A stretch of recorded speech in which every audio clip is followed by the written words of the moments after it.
Graça e paz, meus irmãos. Que bom podermos estar aqui mais uma vez para conversarmos sobre assuntos tão importantes, tão sérios e que tanto podem nos edificar. Muito bom poder abrir nossa Bíblia e tê-la diante de nós, não é a realidade da maioria dos países do mundo. Saber que a Bíblia está em nossas mãos e poder abri-la e buscar conceitos e verdades que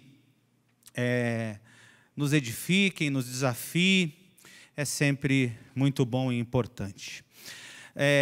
Como nós estamos tentando expor uma carta, perde um pouquinho aquele tom, né, tão forte de homilia, dos 3 pontinhos, do tema. A gente vai tratar os assuntos que a carta está tratando. E eu peguei o capítulo 3 e é extremamente extenso. E aí eu vou pedir 2 coisas para você. É claro que nós vamos conseguir aplicar todas essas verdades ao nosso coração. Mas eu pedi 2 coisas a você. Primeiro, acompanhe aí com o texto aberto, tá bom? Deixa a sua Bíblia aí no capítulo 3 de Filipenses aberto. Segunda coisa, eu vou pedir que você seja bem disciplinado, porque nosso ouvido às vezes está muito treinado, né? Cadê o tema?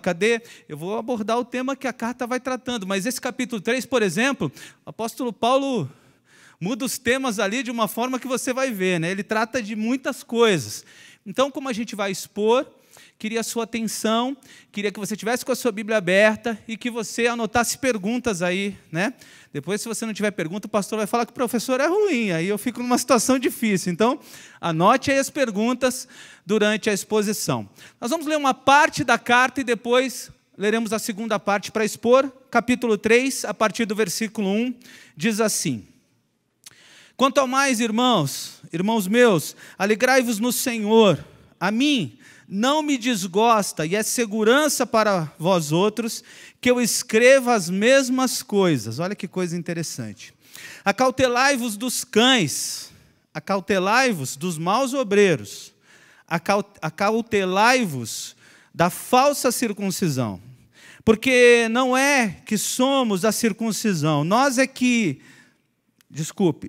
porque nós é que somos a circuncisão, nós que adoramos a Deus no Espírito e nos gloriamos em Cristo Jesus e não confiamos na carne. Bem, que eu poderia confiar na carne.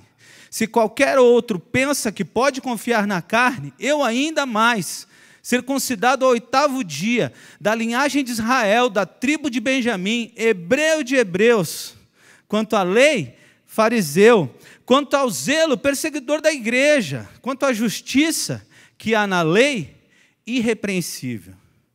Mas o que para mim era lucro e se considerei perda por causa de Cristo. Sim, deveras considerem tudo como perda por causa da sublimidade do conhecimento de Cristo Jesus, meu Senhor, por amor do qual perdi todas as coisas e as considero como refúgio para ganhar a Cristo. E ser achado nele, não tendo justiça própria que procede de lei, senão a que é mediante a fé em Cristo. A justiça que procede de Deus, baseada na fé. Para o conhecer e o poder de sua ressurreição e a comunhão dos seus sofrimentos, conformando-me com ele na sua morte, para que de algum modo alcançar a ressurreição entre os mortos. Irmãos queridos, o apóstolo Paulo está aqui mudando o tom. Não sei se isso acontece com você em alguma conversa, ou os pais com os filhos. Você está ali num tom alegre, de repente a criança apronta alguma e aí você muda totalmente, né?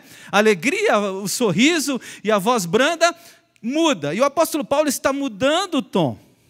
E mais, alguns teólogos acham que ele quase que parece que ia terminar a carta.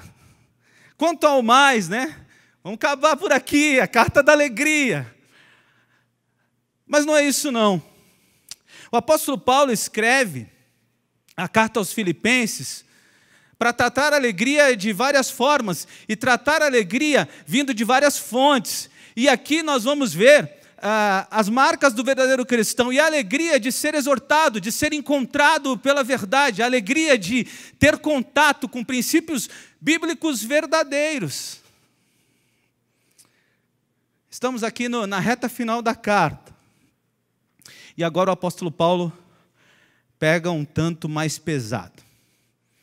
Ele diz aqui uma coisa que é bem interessante, eu sempre brinco com isso. Se eu pudesse escolher entre ser pastor e compor música, eu queria ser compositor. Tem música que a gente canta há 30 anos, não é verdade, meus irmãos? E o pessoal não enjoa. Agora vai o pastor pregar o mesmo sermão. Pode passar um ano, se você lembrar, você vai pegar a sua Bíblia e vai falar assim, ele pregou esse sermão ano passado. É assim ou não é, gente? O apóstolo Paulo aqui dá um tom gostoso para a gente. Ele diz assim, eu não me envergonho de repetir. Agora, baseado em Paulo, viu, gente? Quando tiver que repetir sermão, eu vou mandar ver. Amém ou misericórdia? Obrigado, você apoiou. Eu não vou esquecer disso. Ele diz assim, olha, eu não me canso de repetir. Eu não me canso de dar para vocês, de novo, o arroz com feijão, que é um bom exemplo. Nós brasileiros comemos arroz com feijão quase que todo dia. E de novo, arroz com feijão. E isso não é ruim para nós, ao contrário. A gente pega o nosso prato e agradece a Deus. Obrigado, Senhor, pelo arroz e pelo feijão. O apóstolo Paulo está dizendo que não se cansa de repetir, porque ele sabe, ele tem certeza de que a repetição produzirá no coração daquela igreja coisas importantes para a vida espiritual dela. Ele está repetindo conceitos que ele já disse em outras cartas. Ele não tinha noção alguma de que isso viraria a Bíblia, viu, gente? Ele está escrevendo uma carta para a igreja, não tinha noção nenhuma. Mas ele está repetindo questões que já foram tratadas de alguma forma e de outra em algumas cartas, ou de repente ele está falando de coisas que ele próprio já tinha tratado com a igreja. Mas ele está repetindo. E como Paulo está repetindo, a gente vai repetir também, porque está no texto dele. Ele passa dessa forma afetiva para exortação, e ele usa por 3 vezes a palavra, qual é a palavra aí no versículo 2? Vamos ver se você está com a sua Bíblia aberta, que ele usa 3 vezes. Acautelai-vos, guardai-vos. O que mais? Tem alguém com outra tradução? Cuidado, essa é legal, hein? Cuidado. Eu tenho uma pergunta antes de expor isso aqui. A quem vocês acham que o apóstolo está se dirigindo com tanta indignação? Ele está sendo muito firme aqui. Acabou aquele tom de alegria. Na verdade, não acabou, mas ele dá uma pausa nisso, vai retornar. E ele está sendo muito firme, endereçando ali, mostrando aos irmãos toda a sua indignação. E aí várias sugestões para quem ele estava escrevendo. Pessoas de diferentes grupos que ameaçavam a comunidade, judeus ou cristãos que com procedimentos davam mau exemplo, pessoas judaicas usando o orgulho da sua descendência para se sobrepor aos irmãos, pessoas tentando levar a igreja a se apegar nas tradições do judaísmo, pessoas judaicas com origem gnóstica, perturbando a tão amada igreja. Mas a minha tese é simples aqui, viu? É que eram judaizantes, pessoas querendo incorporar a ideia judaica na igreja, tentando fazer a igreja, além de crer no evangelho, crer em acessórios para a salvação. E aí é um perigo muito grande, a gente vai ver aqui. Acende a tua luz, não vermelha, não amarela, mas vermelha, quando de alguma forma alguém quiser colocar, além de Cristo, alguma coisa a mais, para que haja salvação, é só Cristo. Ele é suficiente para salvar. O seu sangue na cruz vertido é suficiente, nada mais. Nada mais pode ser acessório. E é disso que o apóstolo Paulo está falando. Para aquela igreja, e graças a Deus ficou registrado nas Escrituras, e graças a Deus chegou ao nosso coração, para nos dar convicção de que salvação é só pelo sangue do Cordeiro, é só pela cruz do Calvário. Não tem participação humana, não podemos de forma alguma comprar a nossa salvação. O apóstolo Paulo está preocupado com aquela igreja. Está preocupado com o proselitismo, principalmente. Qual é a ideia? Alguns estudiosos acham que essas pessoas não eram judeus na essência. Por causa do discurso de Paulo lá na frente, a gente vai ver isso. Muitos eram prosélitos. O que eram prosélitos? Pessoas que se convertem ao judaísmo, ou se entregam ao judaísmo no decorrer da vida. Não nasceram judeus. Ele acha que alguns estudiosos, acham que esses eram os principais que abalavam aquela igreja. Eu já vou mostrar por que eles pensam isso lá na frente. Mas, independente de qualquer coisa, o apóstolo Paulo está preocupado em manter aquela comunidade firme no Senhor. Aí eu quero dizer para você, essa é a preocupação dos pastores de Boas Novas. Essa é a preocupação do nosso pastor. Manter a sua fé firme e fortalecida. Não deixar chegar em você as heresias. Não deixar que nada contamine a sua fé e o seu coração. Não deixar que mentiras pregadas e repetidas muitas vezes por aí, tirem você do seu foco, tirem você do verdadeiro evangelho, envenenem o seu coração. Não deixar, como diz o reverendo Hernandes Dias Lopes, que o caldo mortífero da heresia destrua você. E hoje tem sido bem complicado, né, meus irmãos? Porque você liga a TV, está cheio de pregador lá, né? Pastor Wagner tem os pastores auxiliares da televisão, né? Porque não tem, não. Eu sei que você não assiste, não vou arriscar. Não vou arriscar. Mas tem gente pregando tudo quanto é coisa. E tem gente aceitando tudo quanto é coisa. E tem gente que diz assim: é programa de crente, será? Os seus ouvidos, o seu coração e a sua teologia, você está vacinado para ter contato com certos tipos de coisa? Eu me lembro quando eu era novo convertido, eu trabalhava com 5 pessoas de uma seita. Eu estava em contato com essas 5 pessoas direto. E, irmãos, quase que eu derrapei, não conta para ninguém, não. Aí um dia eu cheguei com perguntas estranhas para o meu pastor, ele falou assim: vem cá, garoto, me pegou pela mão e falou assim: deixa eu vacinar você, deixa eu te dar um banho de doutrina, deixa eu te ensinar a doutrina bíblica para você se fortalecer. Porque senão esses caras vão levar você, viu? E aí, entra uma coisa importante, viu? Não precisa levantar a mão, não. Mas olha para mim aqui um pouquinho. Como é que está a sua participação no momento doutrina da igreja, na escola bíblica dominical?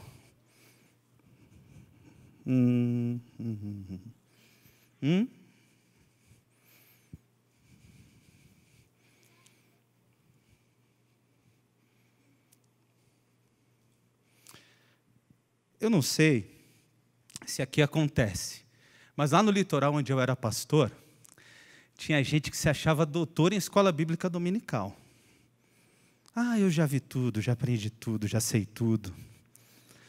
Aí eu dizia sempre assim: irmão, se o apóstolo Paulo estivesse aqui entre nós hoje, ele estaria na escola dominical. Talvez sendo professor, né? Mas estaria. Justamente por causa disso. Doutrina precisa ser repetida, precisa ser relembrada, precisa ser fortalecida. E é isso que o apóstolo Paulo está falando. E aí ele começa a dizer: acautelai-vos, tenham cuidado. Cuidado com quem? Com os cães.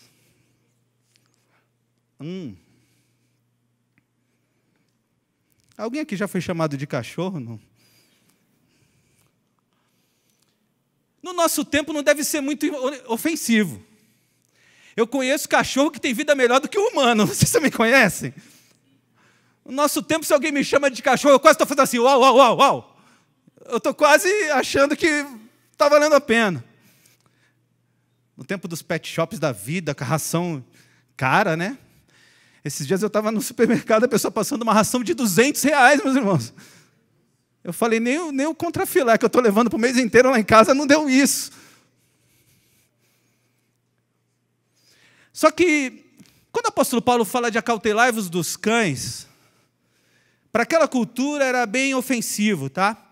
Os cães eram selvagens naquele tempo, viviam em matilhas, caçando, mordendo e transmitindo doença. O apóstolo Paulo está sendo bem duro com aqueles que pregam heresia. Está sendo bem duro com aqueles que falam mentira para a igreja. Está sendo bem duro com aqueles que estavam latindo um monte de asneira, desculpa a expressão, mas era isso que estava acontecendo. Com gente que não tinha conhecimento, nem autoridade para pregar nada, mas queria fazê-lo.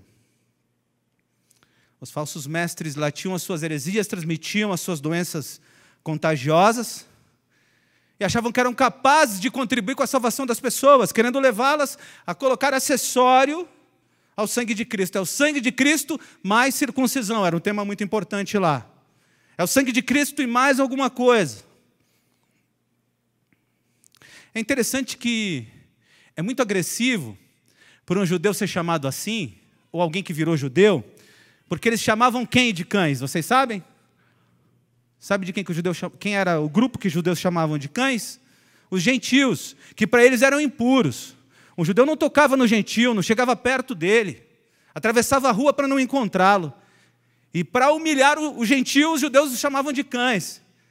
O apóstolo Paulo está virando o holofote para dizendo: cães são vocês, que estão mentindo para a igreja, trazendo heresia, falando do que não presta, tentando roubar a liberdade dos cristãos.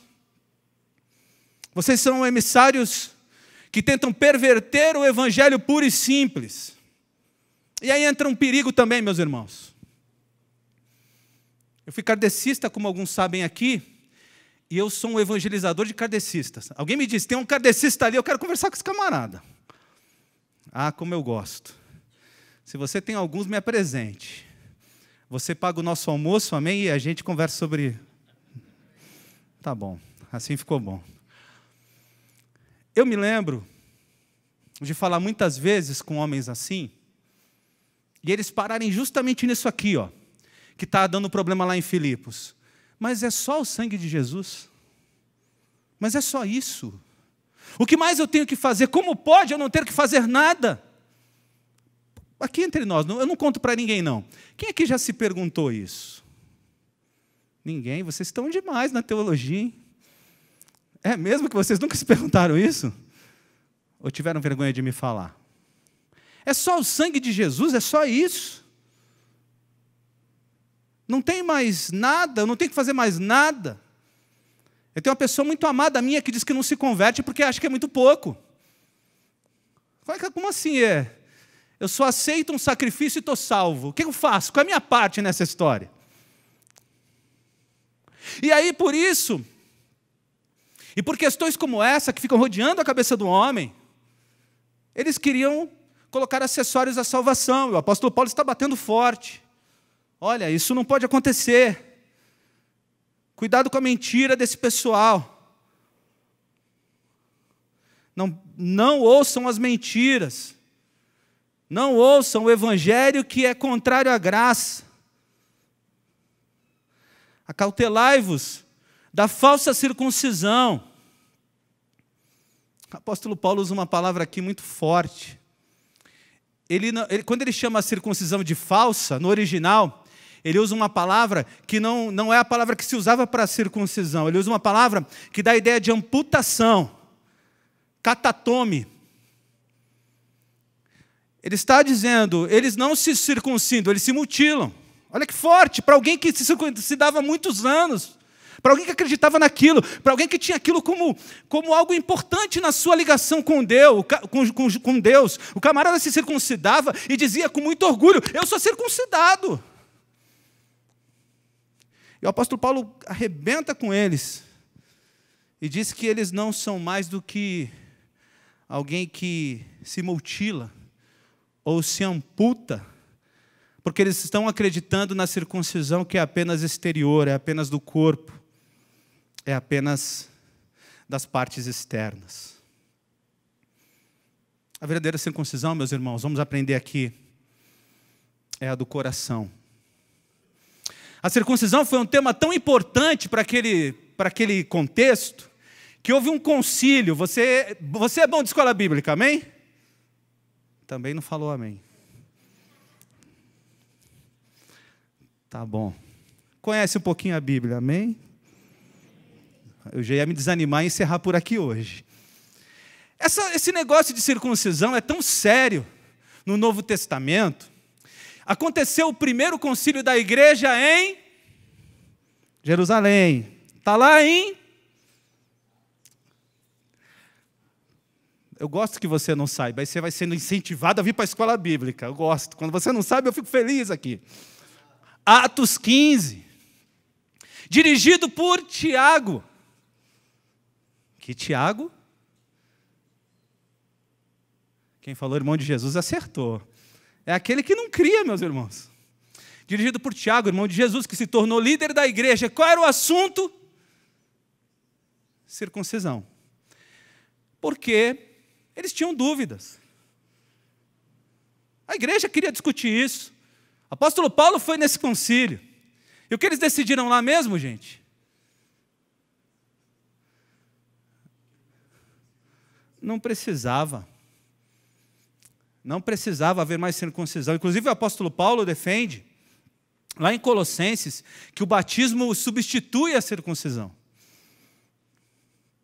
E o que ele está querendo que aquelas pessoas circuncidem? Ele está querendo ver a circuncisão do coração.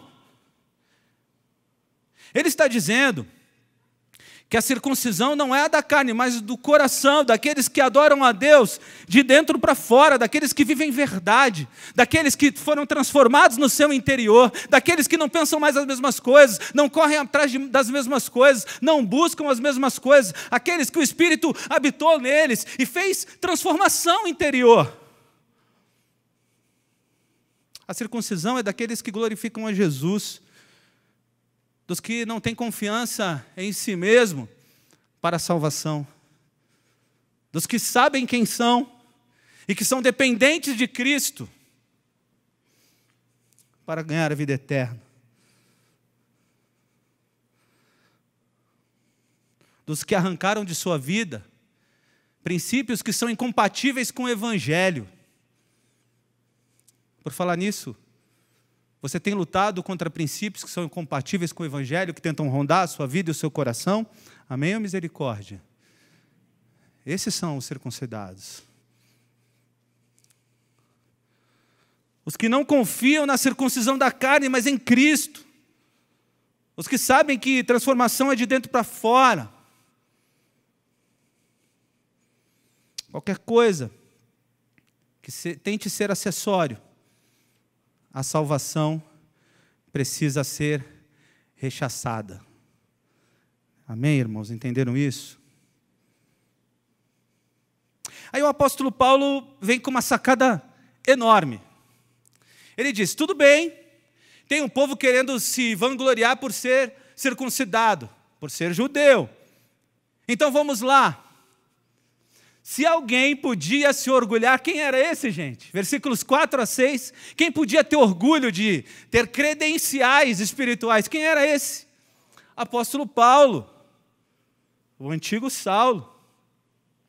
Versículos 4 a 6, ele lista coisas aqui, que ele era o grande camarada da época, ele era o grande nome.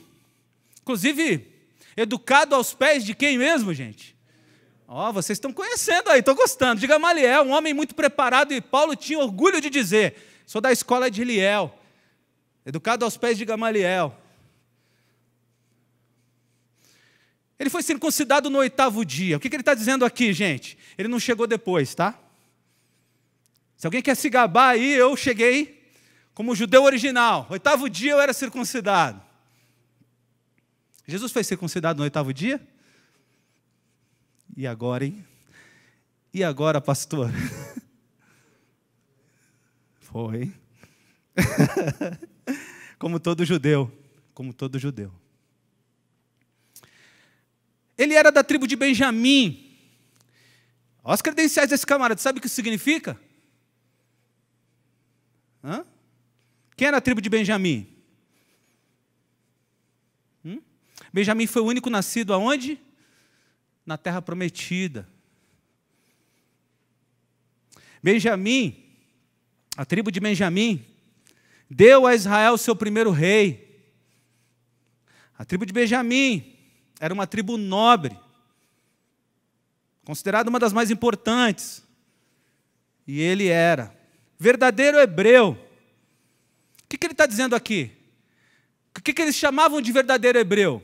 Quem falava as línguas originais. Ele falava hebraico e aramaico. Camarada fantástico.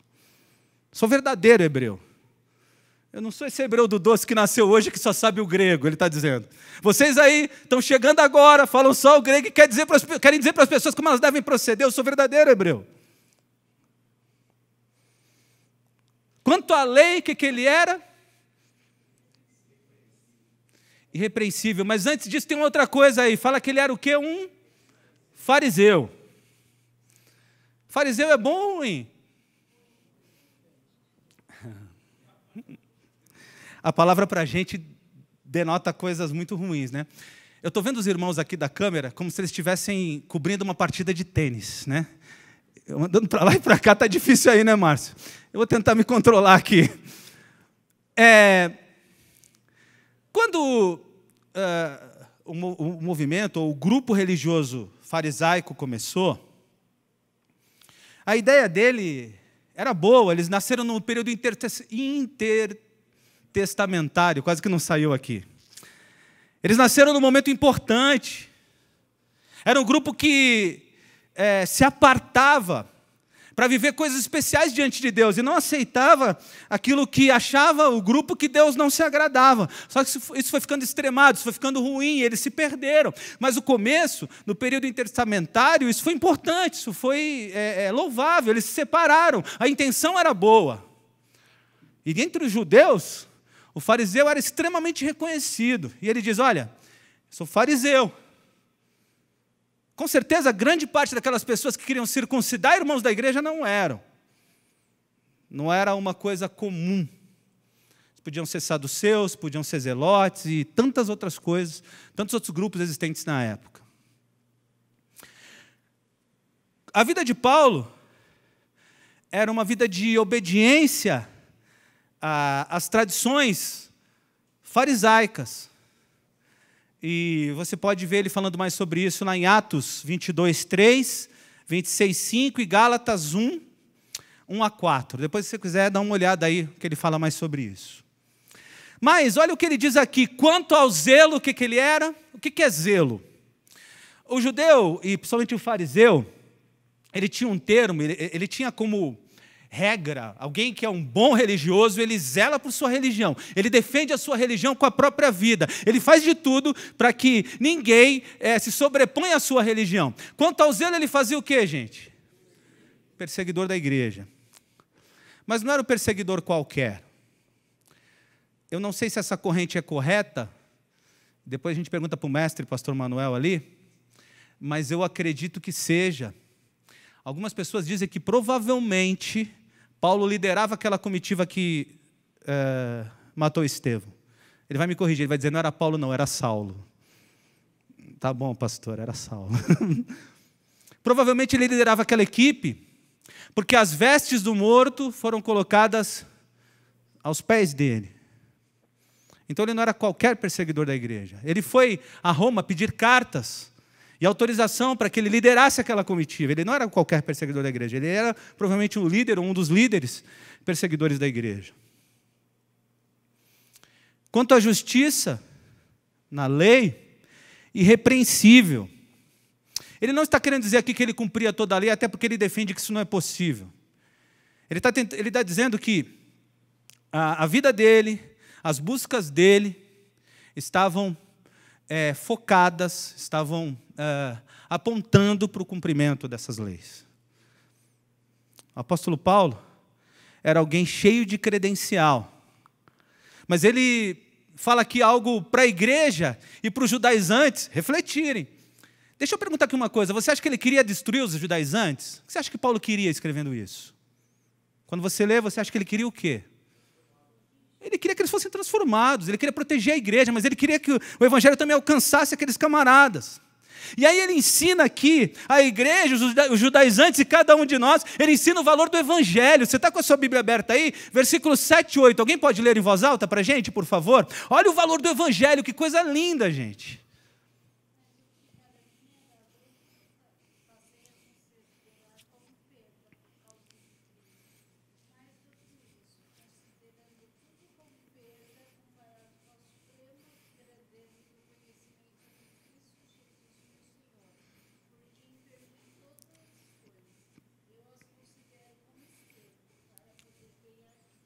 Deixa aberta para mim ali, por favor. Ele considera todas as coisas como esterco. A tradução dela é mais agressiva, né? Tem outras traduções que dizem... Como é que é aqui? Deixa eu achar aqui. Refúgio, é. Mas deixa eu dizer aqui para vocês que no original a palavra é essa mesmo. Na medicina, a palavra ela poderia ser traduzida como excremento. Era uma palavra usada na medicina e assim ela podia ser traduzida. Que você sabe o que é, eu não preciso dizer aqui no popular, né, gente? Preciso, não? Aquilo que a criança chama de cocô. Entendeu ou não? É isso aí. O apóstolo Paulo está dizendo aqui, gente, que o evangelho faz cair por terra qualquer coisa terrena, qualquer vantagem terrena, qualquer título terreno, qualquer resultado que pareça ser importante para qualquer pessoa, para qualquer homem. A pessoa de Cristo é mais importante do que rituais e títulos, ele está dizendo. Um íntimo relacionamento com Cristo, o conhecimento de Cristo, o contato com Cristo é mais importante do que tudo aquilo que ele tinha conquistado a vida toda. Paulo faz uma declaração de amor a Cristo e ao Evangelho aqui extraordinária. E a palavra que ele usa no versículo 8 é de relacionamento íntimo. O meu relacionamento íntimo com Jesus é o que vale, é isso que ele está dizendo. Você pode declarar isso também? Amém? É assim para você? O resto tudo é lixo, tudo é esterco. Será que é assim que pensamos mesmo?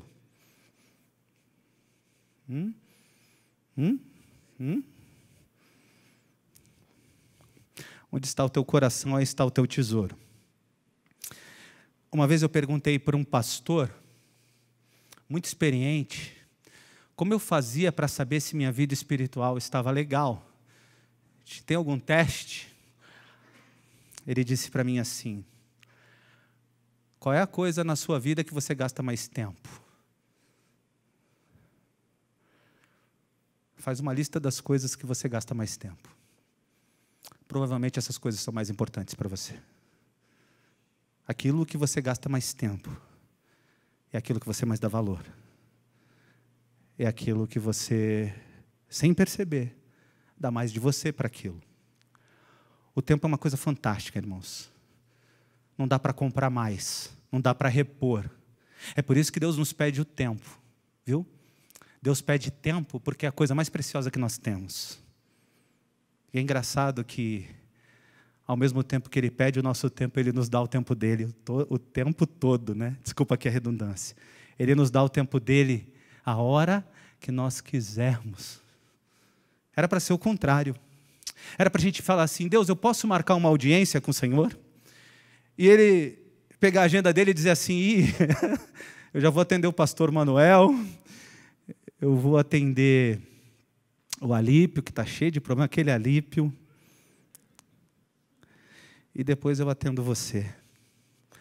Mas ao você fechar os seus olhos, ao você olhar para Ele, ao você falar com Ele, Ele vai te atender sempre. E, na verdade, essa é uma das coisas que Deus quer de você. O que Deus quer de mim? Ele quer tempo com você. É bonito ver o livro de Gênesis, né? Aquelas tardes de Adão com Deus no jardim. Você gostaria de ter aquelas tardes, amém? Mas você pode ter. O engraçado é que a gente não percebe, mas tem. E deve ter. E ele continua acessível. E talvez muito mais acessível do que no Éden, porque Ele resolveu morar em nós. Ele resolveu morar em nós. O apóstolo Paulo está dizendo o seguinte: olha, joguei tudo fora, não vale nada, nada vale nada. O que vale é Deus, é meu relacionamento com Ele. É quem eu sou para Ele e quem Ele é para mim. Você pode repetir isso? É também verdade para você? Você podia escrever esse texto aqui igual Paulo, amém? Se não, está na hora, a gente trabalha isso aí. A gente fala com o Senhor a respeito das questões que precisam mudar. Mas o apóstolo Paulo chegou à conclusão que o importante era Deus, o relacionamento dele com Deus. O resto não valia mais nada. Aqui tem uma lição muito preciosa para nós, viu, meus irmãos? Uma lição muito profunda. Versículo 10, vou resumir rapidinho. Alguém me ajuda com o horário aí? Eu não trouxe nada aqui para o horário. 9:06. Tá bom. Eita, a faca já está no meu pescoço. Vamos lá, gente. Versículo 10. Paulo, vou sintetizar aqui mais ou menos o que ele está dizendo. Você está com a sua Bíblia aí, você pode ler o versículo 10. Ele tinha um desejo expresso de conhecer a Cristo, de conhecer a Cristo e o seu poder na ressurreição. Queria participar dos sofrimentos de Cristo. Queria tornar-se como Ele em sua morte. Segundo ele, para que de alguma forma alcançasse a ressurreição entre os mortos. Versículo 10, o apóstolo Paulo está fortemente falando das coisas que ele buscava. E aí ele está quebrando uma ideia errada, então. Antes de partir para o segundo bloco do texto, quero ficar aqui um pouquinho. Ele está batendo forte na ideia de que algum homem, por algum motivo, consiga se salvar ou agregar valor à sua salvação. Ele está batendo forte na ideia da justificação pelas obras. Ele está dizendo que justificação é obra de Deus. E ele me lembra o profeta dizendo que a justiça dos homens é como o quê? Trapo de... Você sabe o que é trapo de imundícia? Vai ficar meio nojento aqui o nosso estudo. Não, estou brincando. Nosso estudo hoje, né? Falei de cocô, trapo de imundícia. Mas sabe o que era isso? Naquele tempo eles não se usava absorventes femininos. As mulheres, quando estavam às suas regras, ou menstruadas, elas usavam trapos, panos. Sabiam disso? E, quando trocavam isso, porque era imundo tudo aquilo, elas escondiam de uma forma muito vergonhosa, e aquilo, não só a mulher menstruada era considerada imunda, como esses trapos. E ela escondia aquilo para ir para o lixo, para jogar fora. A nossa justiça é isso. Não é nada, é trapo imundo. O que nos salva é a justiça de Deus. O que nos salva é o sangue do Cordeiro. Deus se fez pecado por nós. Deus, em Cristo, se fez pecado por nós. Lançou sobre Cristo o pecado de todos nós. E lá naquela cruz ele não disse, olha, está consumado e você se circuncide, está consumado e você guarde o sábado, está consumado e você faça isso. Não, ele disse está consumado porque todo o teu pecado e o meu pecado foi pago naquela cruz integralmente. Integralmente. Nenhuma condenação há para os que estão em Cristo Jesus. É isso que o apóstolo Paulo está defendendo nas entrelinhas. E aí, eu também acho que tem uma lição importante aqui para a gente. Eu vou parar um pouquinho. Eu trabalhei muito com aconselhamento. É uma área do ministério que eu li muito, busquei muito, porque eu achava que esse tete-a-tete com as pessoas é muito importante. Uma vez, dando uma revisada na minha agenda, eu tinha atendido mais de 250 pessoas num ano. No tete-a-tete, ouvindo, falando, percebendo, lendo. E sabe qual foi a maior coisa que eu encontrei num cristão? sem eles perceberem. Se eu dissesse isso para eles, se eu sentasse com a pessoa e dissesse assim, olha, o seu problema é que você ainda não se sentiu perdoada dos seus pecados, as pessoas diziam, tá louco, porque doutrinariamente eles ouviram sempre que estão perdoados, toda ceia a gente relembra isso. O pastor Emanuel pregou muito bem na última ceia sobre esse assunto, muito bem, eu fui muito edificado com a mensagem dele. Mas olha, meus irmãos, o que tem de gente encurvada, o que tem de gente que não consegue de verdade jogar fora todo o lixo, toda a culpa, todos os problemas que carregam em si, o que tem gente lembrando dos seus pecados todo dia, o que tem gente sofrendo com coisas que Cristo já perdoou, o que tem de gente padecendo sem entender essa verdade do estar consumado.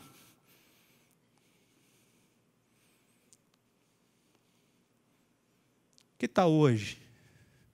Olha o que eu estou dizendo, meus irmãos, hoje ser para você uma noite em que, se algum pecado te atormenta, você traga para o teu coração a certeza de que você está perdoado, hein? Que tal, ao ouvir Paulo dizer que não tem acessório nenhum para a salvação, se não tem acessório, ele te perdoou completamente. Que tal essa noite você sair daqui leve, tranquilo, respirando até diferente, caminhando até diferente, porque de verdade você deixou essa verdade entrar no teu coração. A culpa tem destruído pessoas, meus irmãos, e afastado pessoas de Deus. Tem uma brincadeirinha de um leilão no inferno, eu já contei para vocês, não? Não? A ilustraçãozinha que teve um leilão no inferno, e lá tinha uma ferramenta que o diabo colocou assim, e escreveu em cima assim, ó, isso aqui eu não vendo. Estava vendendo tudo lá. Mas aquela ali ele não vendia. Povo curioso. Tinha crente lá? Não, né, gente? Não, eu ia falar crente curioso. Povo curioso vai lá e pergunta para o diabo assim, o que é aquilo ali que você não vende? Estava coberto, né? Só uma plaquinha em cima. O diabo falou assim, é a culpa. É com isso que eu destruo a vida de um cristão. É isso que eu coloco no coração dele e o afasto de Deus. É isso que eu faço ele encurvar-se até beijar o chão. É com isso que eu faço um cristão não se sentir feliz nem se sentir livre. É a culpa. E se ela tem feito isso com você, em nome de Jesus, viu? Joga tudo fora essa noite, viu? Joga tudo fora do teu coração. Tira tudo daí de dentro de você. Amém? Vamos continuar? Aí o apóstolo Paulo trabalha tudo isso e ele começa a falar de si. Como ele se vê. Como ele se enxerga. Versículos 11 em diante. Desculpe, 12. Alguém pode me ajudar lendo esse texto? Uma voz bem alta assim. Se precisar, leva até o microfone. Versículos 12 em diante. Alguém pode ler? Já alcancei a perfeição, mas prossigo a fim de conquistar essa perfeição para a qual Cristo Jesus me conquistou. Não, irmãos, não a alcancei, mas concentro todos os meus esforços nisto, esquecendo-me do passado e olhando para o que está adiante, prossigo para o final da corrida, a fim de receber o prêmio celestial para o qual Deus nos chamou em Cristo Jesus. Todos nós que alcançamos a maturidade devemos concordar quanto a essas coisas. Se discordam em algum ponto, confio que Deus o esclarecerá para vocês. Contudo, devemos prosseguir de maneira coerente com o que já alcançamos. Irmãos, sejam meus imitadores e aprendam com aqueles que seguem nosso exemplo. Pois, como lhes disse muitas vezes, e o digo novamente com lágrimas nos olhos, há muitos cuja conduta mostra que são, na verdade, inimigos da cruz de Cristo. Estão rumando para a destruição. O Deus deles é seu próprio apetite. Vangloriam-se de coisas vergonhosas e pensam apenas na vida terrena. Nossa cidadania, no entanto, vem do céu, e de lá aguardamos ansiosamente a volta do Salvador, o nosso Senhor Jesus Cristo. Ele tomará nosso frágil corpo mortal e transformará num corpo glorioso como o dele, usando o mesmo poder com o qual submeterá todas as coisas a seu domínio. Obrigado. Irmãos, a segunda parte, o apóstolo Paulo começa a dizer como ele se vê e de que lugares ele mostra aqui, muitas vezes mostra isso, que ele tira exemplos. Ele está aqui levando a gente a olhar para a vida de um atleta. E ele usava muito essa figura. O apóstolo Paulo era um camarada antenado, viu, gente? Ele era, com certeza, aquele camarada que assistia o jornal, viu? Ele conectava lá a televisão dele na net e assistia o jornal. Estava ligado no que estava acontecendo. Sabia das coisas. E é muito interessante porque ele traz várias vezes figuras de fora para os seus escritos, né? Que fantástico, um homem que falava sobre tudo. E aqui ele está falando sobre o atleta. Ele usava essa figura, ele conhecia bem essa figura. E conhecia também bem as regras do jogo. Por exemplo, ele sabia que um atleta grego, só corria a maratona quem era grego. Ninguém de outra cidadania corria a maratona. Ninguém participava que não fosse alguém da mesma cidadania. E ele então está falando aos cidadãos, aos cristãos. Ele está falando a gente que está nessa corrida. E isso é legal, porque ninguém corre para ganhar cidadania.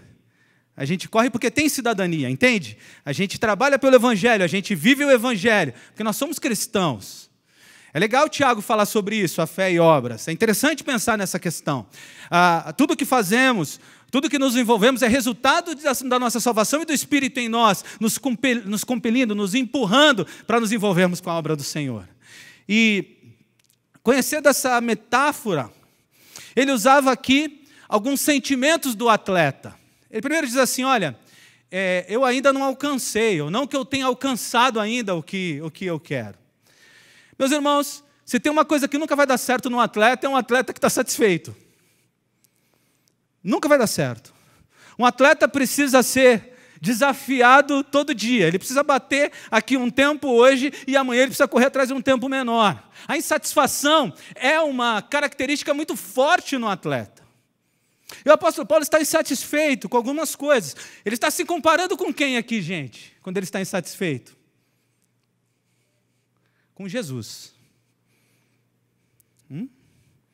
Alguém está satisfeito com a sua vida espiritual aí? Amém? Misericórdia. Tem alguém aí feliz? Estou bem, estou correndo muito, pastor Alipe, sou eu aqui voando no Evangelho. Tem alguém assim, com esse sentimento aí? Tem alguém? Misericórdia, né? Então, tá bom. Agora vem a segunda pergunta que é pior. Você está insatisfeito com o quê? A gente tem coragem de dizer que está insatisfeito. Essa coragem eu vi em vocês. Não precisa levantar a mão e dizer não, mas com o quê? Quer ver o que aconteceu com você? E muito provavelmente com muitos cristãos. Com você, nem com todos, mas com muitos. Fizeram vários propósitos para o ano de 2018, amém? Quais foram os desafios espirituais que você colocou na sua lista de coisas? Quais são as áreas que você quer crescer enquanto cristão? O que você precisa aprimorar? Onde você não está satisfeito? Sabe, meus irmãos, eu fico preocupado com uma igreja cheia de gente que está satisfeita. Porque quando eu olho para Cristo, eu falo, meu Deus, espera aí, qual que eu vou começar aqui? Qual é a área que eu vou começar a resolver aqui? Quando eu olho para Paulo, eu já penso isso. Eu não preciso nem olhar para Cristo, mas quando eu olho para Cristo, piora ainda a minha situação. O apóstolo Paulo está usando a insatisfação do atleta na área espiritual para dizer assim, preciso crescer, preciso melhorar, eu ainda não alcancei.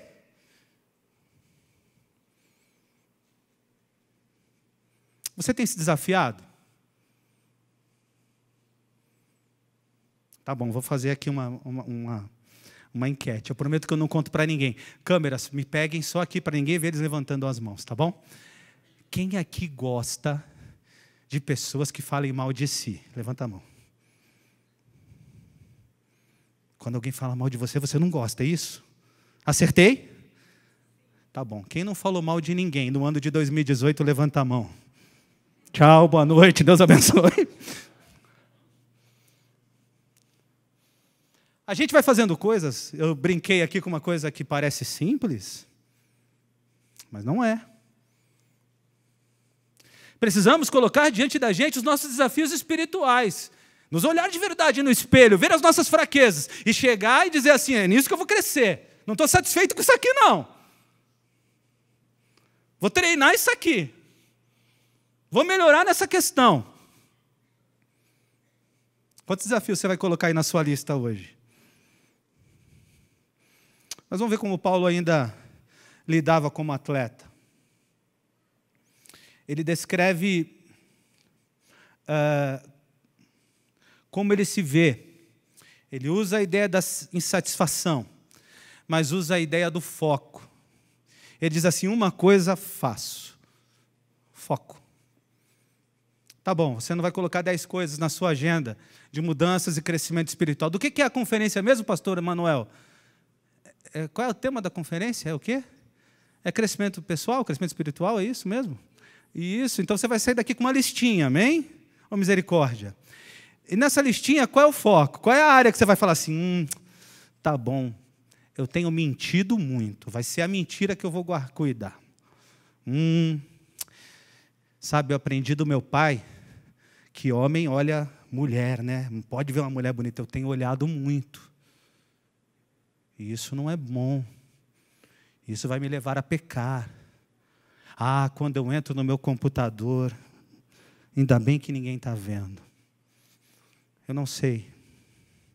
Quando eu converso com a minha irmã, eu fofoco. Com o meu irmão, eu fofoco. Eu não sei. Mas eu sei que a gente tem que estar insatisfeito com coisas que não casam, que não conectam com o Evangelho. Mas se esforça em uma área. Gasta energia em uma área. Coloca foco, determinação, decisão de não se distrair. Algumas pessoas têm pecado com uma coisa que pode parecer tão simples, né? E aqui eu quero confessar o meu pecado, viu, irmãos? Porque pastor também peca. A ansiedade. E para diminuir a nossa culpa, isso foi classificado como doença. Mas não é doença. É pecado. É não confiar na provisão e cuidado de Deus, viu, irmãos? Essa é a área que eu estou lutando, tá? Orem por mim. Essa é a área que eu quero crescer. Eu quero descansar totalmente nos braços do meu Senhor. É o que eu estou buscando. Eu não sei o que você está buscando. Ponha foco, ponha determinação, ponha força. O apóstolo Paulo resolveu não olhar para o passado, resolveu vencer o orgulho. Se a gente olhar o contexto aqui, ele venceu essas coisas, mas ainda tinha coisa para vencer. E que você faça isso, viu? Olhar para trás, você lembra lá no Antigo Testamento o que aconteceu com quem olhou para trás, né? Estátua de sal. Que aconteça com... Não acontece, não. Vou fazer essa oração não, meus irmãos. Determinação, ele diz prossigo. A ideia aqui é de continuidade. A palavra aqui é usada no grego para o caçador. O caçador é alguém muito paciente, viu, gente? Ele fica olhando a caça, olhando, para na hora certa ele dar o tiro. Prossigo, paciência, perseverança. Ele prosseguia lutando com questões dele, que ele não desistia, ele não se entregava. Porque ele sabia que o prêmio valia a pena, viu, gente? Porque ele sabia que, diferente das maratonas, que o ganhador da maratona virava um Neymar da época, ele sabia que o prêmio da soberana salvação alcançava muitas pessoas. Não era um ilustre quem ia receber o prêmio, mas eram pessoas que se submetiam e se quebrantavam diante de Cristo. O prêmio não era só para um, tem prêmio para todo mundo. Ele sabia onde ele queria chegar, ele sabia qual era o prêmio. E ele queria ver Jesus lá na linha de chegada, gente. Amém? Ele queria. Era o objetivo dele. Na linha de chegada, ele não queria receber os louros da premiação da época, mas ele queria abraçar o seu Senhor. Eu não sei como você imagina a sua chegada no céu, viu? Mas eu só quero ver Cristo. Eu só quero pedir perdão a Ele. Eu só quero dizer para Ele, Senhor, como eu me envergonho de o Senhor ter que ter morrido por mim numa cruz. Senhor, a cruz era minha. Eu quero ser abraçado por Jesus. Não sei se eu teria essa oportunidade. Eu sei que esse direito eu não tenho. Mas é assim que eu quero chegar lá. E parece que é assim que Paulo imaginava ser o seu fim. Parece que é isso que era o sonho de Paulo. Gente, meu horário... Agora eu vi que o relógio está bem ali na minha frente, né? Eu estou doidão mesmo. Misericórdia. Meu horário está indo embora. E eu vou resumir o último bloco, os versículos 17 em diante, bem rapidinho, tá bom? Paulo agora fala como pastor. E como pastor, ele tem o desejo que todos os pastores têm. Você gostaria de saber o que o seu pastor quer para você? Além de saber o que Cristo quer, eu já falei. O que o seu pastor quer? Paulo queria uma vida santa naquele rebanho. Paulo queria que a heresia não entrasse no coração daquelas pessoas. Queria que elas não imitassem outras pessoas heréticas. Por isso ele está dizendo, sejam meus imitadores.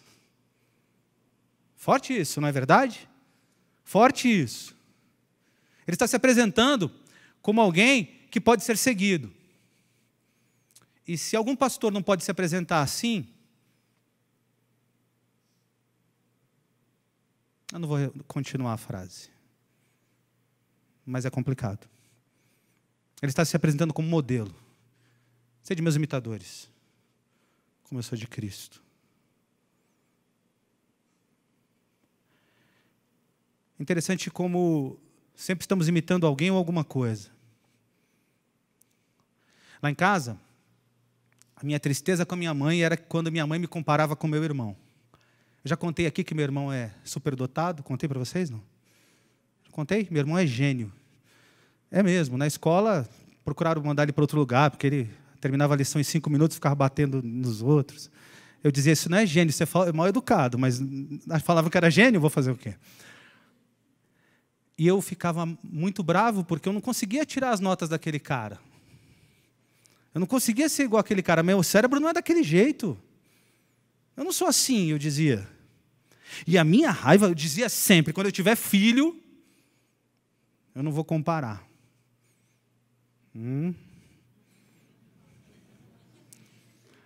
Às vezes, e muitas vezes, a gente imita sem perceber.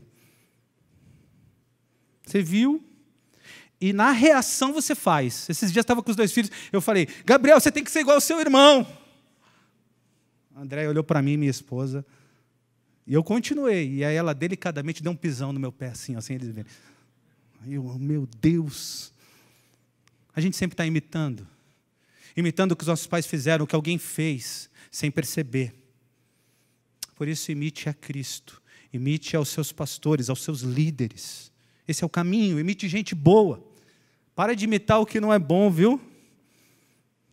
Falar em imitação, esse negócio está feio, né, nos dias de hoje. Mas esse não é o assunto. Muitos ali estavam perdidos na sua forma de viver, principalmente os judaizantes. E o apóstolo Paulo fala uma coisa legal aqui, viu, gente? E eu quero dizer para vocês que isso é verdade. Ele disse que ele escreve naquele momento derramando lágrimas. Os pastores sempre chorarão pelo seu rebanho. Os pastores sempre sofrerão com o rebanho. Os pastores sempre buscarão que o rebanho tenha uma vida correta, doutrinariamente certa e santa. E qualquer coisa diferente disso, viu, irmãos, faz o pastor sofrer. O pastor Wagner, esses dias numa pregação, ele falou assim, eu estou querendo abandonar o Facebook, porque eu vejo situações, palavras, coisas ali incompatíveis, e isso me faz sofrer. Ele falou um sofrer tão dolorido aquele dia, eu não sei quem percebeu, tão profundo. Agora, quando eu vou escrever no Facebook, eu demoro uns 10 minutos relendo, para ver se vou fazer o meu pastor sofrer. Peraí, está errado aqui. Alguma coisa aqui está incompatível com o Evangelho. Os pastores de verdade sempre chorarão por aqueles que se desviam, por aqueles que se perdem, por aqueles que caem em pecado. Ele fala, segundo o texto, com lágrimas nos olhos, porque isso traz prejuízo para as emoções do pastor. Porque a ovelha é como filho, viu, gente? O pastor ama e quer todo mundo pertinho, todo mundo juntinho, todo mundo vivendo o que a Bíblia ensina. Mas o meu tempo não dá mais, eu queria terminar antes das 9h30, mas não deu. São 9h30 agora e eu vou falar mais 2 minutos. Por que a carta da alegria, depois de tudo que eu falei? Você vê alguma alegria no que eu disse ou não?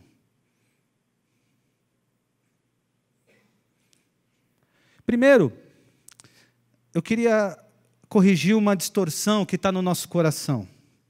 É a exortação, a bronca, o puxão de orelha, sei lá como você quer chamar, o encorajamento, é sempre com a intenção de trazer alegria. Se um dia você tomar o puxão de orelha do seu líder, do seu pastor, e for bíblico, a intenção dele não é outra, que não te trazer para o foco, e te trazer para o foco te trará alegria. Por que carta da alegria? Alegria por ser de Cristo, independente da linhagem, independente dos títulos, das realizações. Somos de Cristo, irmãos. Não nascemos judeus e somos de Cristo. Alegria por poder adorar. Alegria por ter se desprendido hoje, talvez, e aqueles que ouviam o que Paulo estava dizendo, do engano de agregar qualquer acessório à sua salvação. A cilada do alto desempenho. Essa é uma cilada que os pais plantam nos filhos. Você tem que ser o melhor, você tem que ser o melhor, você tem que ser o melhor. Chega na vida espiritual, eles são tentados a se medirem pelo desempenho. Mas no reino de Deus, para a salvação isso não existe. Alegria por poder correr a corrida do reino, servir, trabalhar, nos envolver. Alegria por ter sido corrigido, como eu disse no começo. Alegria por ter sido perdoado. Alegria por ser cidadão do céu, os versículos finais. E alegria porque um dia teremos um corpo glorificado. Por mais que o tom seja pesado, continua sendo a carta da alegria. Tudo que Paulo diz aqui, quando seguido, produz a verdadeira alegria. Amém, meus irmãos? Vamos orar? Você pode baixar sua cabeça e tentar lembrar os conceitos aí que nós conversamos. Para ser rápido, eu não vou repeti-los, mas eu só vou te perguntar uma coisa. O Senhor usou esse texto lindo do apóstolo Paulo para falar alguma coisa ao seu coração, para te desafiar a algo, para te ensinar algo, para te fazer mudar em algo.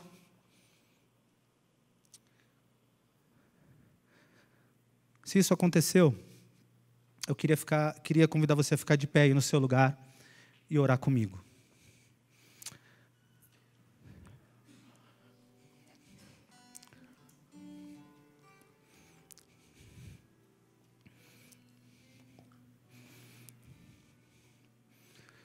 Como eu também quero orar com você, eu quero convidar o pastor Manuel para fazer essa oração pelas nossas vidas. Por favor, pastor Manuel.